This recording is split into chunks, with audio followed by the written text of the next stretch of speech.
কোথায় ঢুকেছিস? আজকে খেলতে খেলতে দেখি এই অবস্থা।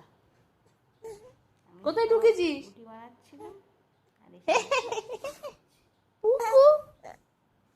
বিছানায় বাবাটা সব ব্যারিকেড দিয়ে রাখি, চাদর দিয়ে, বালিশ দিয়ে, ওর বিছানা এগুলো দিয়ে সব ব্যারিকেড দিয়েছে। ঢুকে গেছে ভিতরে? তোমার বিছানা মাথার মধ্যে? হ্যাঁ, কেন ঢুকেছো? কেন ঢুকেছো?